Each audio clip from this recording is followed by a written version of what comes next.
नमस्कार मित्रों, मैं हूं डॉक्टर हरिनिवास। चैनल है संस्कृत साहित्य एवं संस्कृति, भारतीय ज्ञान परंपरा, IKS। प्रश्न संख्या 121। ખાલી જગ્યા યુગની संस्कृति हड़प्पन संस्कृति तरीके पण ओळखाय छे। हमारे यहाँ पाषाण युग, लोह युग, कांस्य युग, इस प्रकार के तरह तरह के युगों का वर्णन पाया जाता है इतिहास में। तो कौन सा युग इनमें से ऐसा है जो हड़प्पन संस्कृति के रूप में भी जाना जाता है, ये प्रश्न है। तो इसका जवाब यहाँ पे दिया हुआ है कि कांस्य युग जो है ना, वो हड़प्पन संस्कृति के तौर पे भी जाना जाता है। चलिए अगले प्रश्न पे चलते हैं। प्रख्यात दमास्कस तलवारों माथी बनावामां आवी हती, मतलब कौन से स्टील में से दमास्कस नाम की तलवारें जो है वो किस स्टील में से बना करती थी। तो यहाँ पे वर्णन पाया जाता है बुर्ज स्टील का। देखिए, उच्चारण के लिए बुर्ज स्टील जब उच्चारण करते हैं, हमारी संस्कृत परंपरा इसीलिए बड़ी ही स्वाभाविक थी। वहाँ पे यहाँ पे टा का उपयोग नहीं हो सकता है, यहाँ पे डा का ही उपयोग होगा। और बुर्ज स्टील ऐसा उच्चारण बड़ा सरल होता है और बुर्ज स्टील उच्चारण करना बड़ा कठिन होता है। लेकिन अब ये चूँकि इंग्लिश वर्ड है, इसलिए हमको इस इंग्लिश शब्द का उच्चारण तो इसी रूप में करना होगा।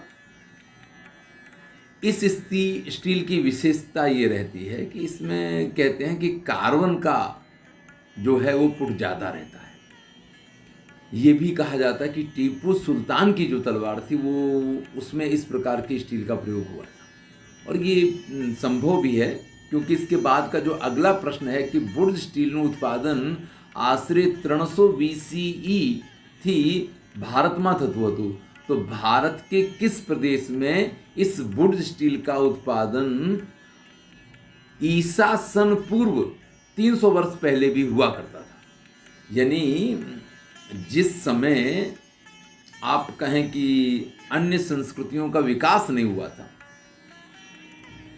बहुत सारी जो इस समय की पाश्चात्य संस्कृतियां हैं वो उस समय पे उन्होंने जन्म भी नहीं लिया था, हम ये कह सकते हैं। उस समय हमारे यहाँ ये विशिष्ट प्रकार का स्टील बना करता था और ये दक्षिण भारत में बना करता था। आप जानते हैं कि टीपू सुल्तान भी दक्षिण भारत से ही हैं, तो उनकी तलवार इस स्टील से बनी हो ये बड़ा ही स्वाभाविक है क्योंकि इस स्टील का प्रचलन वहाँ काफ़ी पहले से था।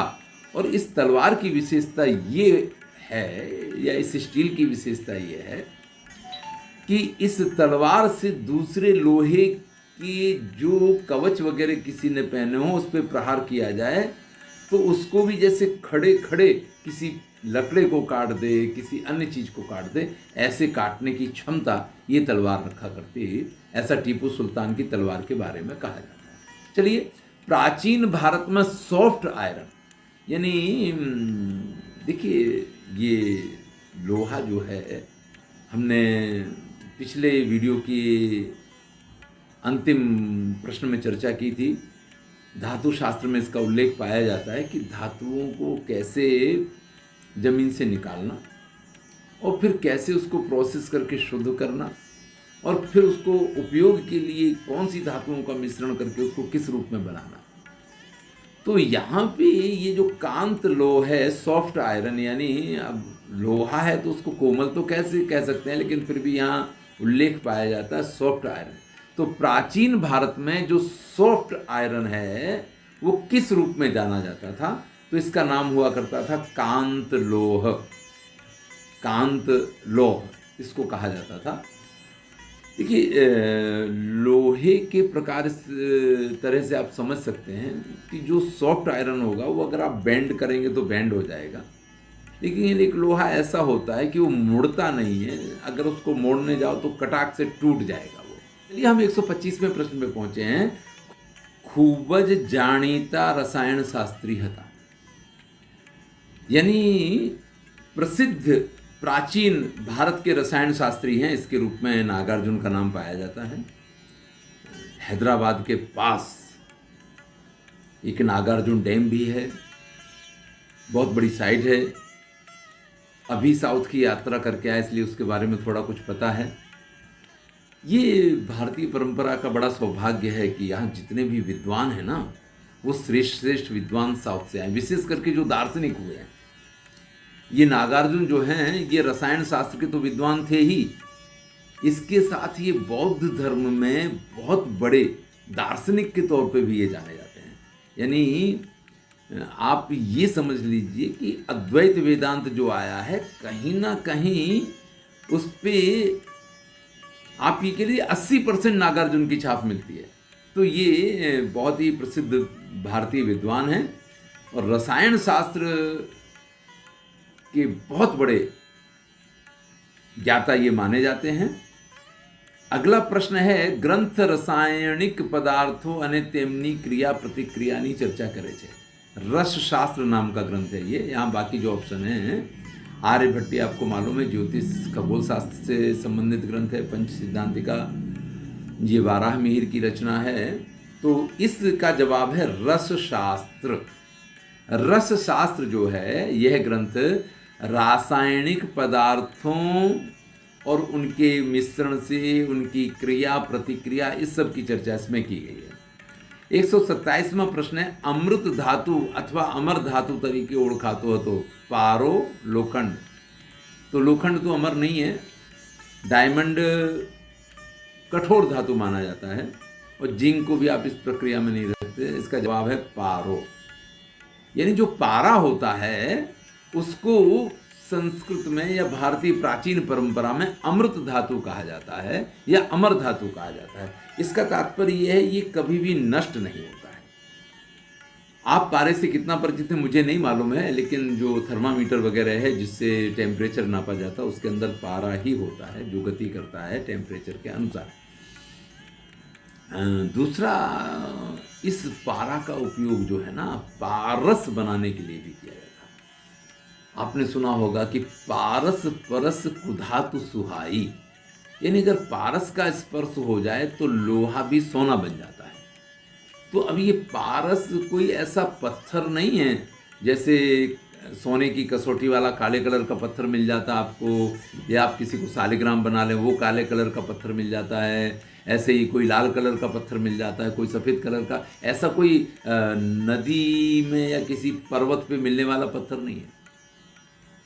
ये पारा नाम की जो धातु है, इस पारा धातु के साथ कुछ इस प्रकार के मिश्रण किए जाते हैं जिनके आधार पे ये पारस बनता है, और फिर उस पारस का स्पर्श अगर लोहे को या तांबे वगैरह को किया जाता है तो वो सोना बन जाता है। इस प्रकार का उल्लेख हमारे प्राचीन धातु शास्त्रों में मिलता है। और अब चूंकि मैं तो इस तंत्र मंत्र विद्या में कुछ मानता नहीं हूँ या इस प्रकार के कोई प्रयोग करने का कभी प्रयास नहीं किया, मैं इसको कोई बहुत अच्छा अपना गुण नहीं मानता हूँ। एक दुर्भाग्य की बात है कि हमारी जो प्राचीन संस्कृति में बहुत सारी ऐसी चीज़ें थी जिनको किया जा सकता था, लेकिन उनको सिद्ध करने का कभी प्रयास नहीं किया है। लेकिन हमारे एक मित्र हैं, उन्होंने काफ़ी वर्षों इसके ऊपर साधना की और कहा भी था कि उन्होंने इस प्रकार की कुछ सफलता प्राप्त की है।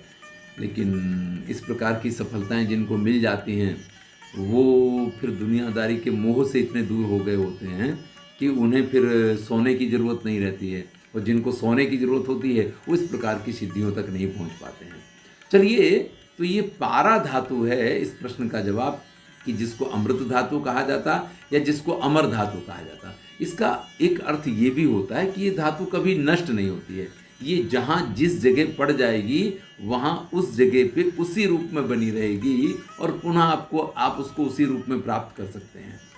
इसलिए ये अमर धातु है। ये कभी भी इसमें जंग नहीं लगेगी, इसको और किसी प्रकार से नष्ट नहीं किया जा सकता, ये इसका अर्थ है। ये भी कहते हैं कि अगर आप थर्मामीटर है और ये धातु अगर अपने शरीर के अंदर चली जाए तो व्यक्ति की मृत्यु भी हो सकती है। आगे चलते हैं। 128वां प्रश्न है, नो उपयोग धातुना निष्कर्षण માટે કરવામાં આવતો હતો, જેમાં બે કિનારાવાળા પાત્રોનો સમાવેશ થતો હતો, જેમાં ધાતુ ઉપરાંત ચારકોલથી ભરેલા વાસણો ઉપરથી અગ્નિ અને સાઇડ બ્લોઅરનો उपयोग થતો હશે। मतलब ये एक प्रश्न है कि इसमें से कौन सा यंत्र ऐसा है जिसका उपयोग धातु के निष्कर्षण के लिए किया जाता था, जिसकी दोनों तरफ से मुंह बंद कर दिए जाते थे और एक तरफ से उसमें ब्लोअर के द्वारा हवा दी जाती थी। आप कुछ इस प्रकार से समझ सकते हैं कि एक यंत्र शब्द का प्रयोग किया गया है, क्योंकि संयंत्र का प्रयोग तब नहीं हुआ करता था। हम ये कह सकते हैं संयंत्र वो हो गए जो ऑटोमेटिक चलने लग गए, और यंत्र वो हुआ करते थे जो मानव संचालित हुआ करते थे। तो इसमें ऑटोमेटिक प्रोसेस नहीं है, इसकी प्रोसेस जो हुआ करती थी वो व्यक्ति को करनी पड़ती थी, और व्यक्ति अपनी सरलता के लिए कुछ इस प्रकार की तैयारियां कर लिया करता था कि जिसके माध्यम से वो यंत्र उसका सहायक बन सके।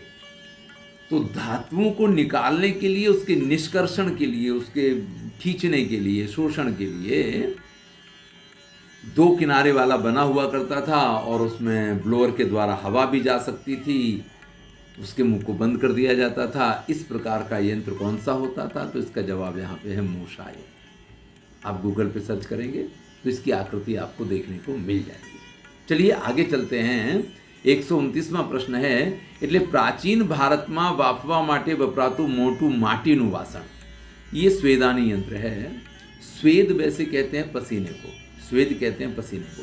जैसे इडली वगैरह अभी बनाई जाती है तो उसमें तेल का उपयोग नहीं होता है, या तेल के उपयोग की आवश्यकता नहीं होती है। वो इडली नहीं चिपके इसके लिए कोई उस पात्र में तेल लगा दे, वो एक अलग बात है। बाकी उसके लिए तेल की आवश्यकता नहीं होती है। उसको आप सीधा उबाल के तैयार कर लेते हैं, और उबलता भी डायरेक्ट पानी में नहीं उबलता है। जिसमें पानी भरा होता है ऐसे वासन में वो उबल के और इडली उसमें तैयार होती है उसकी भाप से। इसी प्रकार से प्राचीन भारत में इस प्रकार के जो यंत्र हुआ करते थे जिसमें पानी की भाप से किसी चीज को पकाया जाता था, ऐसे माटी के जो वासन थे उसको स्वेदानी यंत्र कहा जाता था। चलिए इस वीडियो का अंतिम प्रश्न 130वां प्रश्न है, सल्फर અને अन्य पदार्थोना धूप साथे सोनाना પાંદડા अथवा चांदीना वर्कने धूप आपवा माटे वपराय छे। देखिए इसको धूप यंत्र ही कहते हैं, जैसा इसमें उल्लेख पाया जाता है। आपने सोने के वर्क, चांदी के वर्क वगैरह देखे होंगे। जो काजू कतरी होती है उसके ऊपर तो पूरा चांदी का चिपका होता है। वैसे स्वास्थ्य के लिए बिल्कुल भी लाभदायक नहीं है, स्वास्थ्य के लिए बहुत हानिकारक है। इसकी जो प्रक्रिया है इसको बनाने की वो भी बड़ी ही मतलब अस्वीकार्य प्रक्रिया है जिस प्रकार से वो बनता है। लेकिन अब उस सब की चर्चा यहाँ करने का अवसर नहीं है। आप कभी गूगल सर्च कीजिए कैसे बनाया जाता है तो आपको पता चल जाएगा, और आप काजू कतरी खाना बंद कर देंगे, ऐसी स्थिति हो सकती है। यहाँ बात यह है कि पदार्थों को धूप दी जाए, चाहे वो सोने के वर्क हों चाहे वो चांदी के वर्क हों, इनको धूप सेकने के लिए जिस यंत्र का प्रयोग होता था उस यंत्र का नाम था धूप यंत्र। चलिए यहाँ पे 10 प्रश्न पूरे हो गए। वीडियो भले छोटा सा हो लेकिन अपने नियम के अनुसार इतना ही इसमें रखेंगे। बाकी की चर्चा अगले वीडियो में करेंगे। मैं हूँ डॉक्टर हरिनिवास।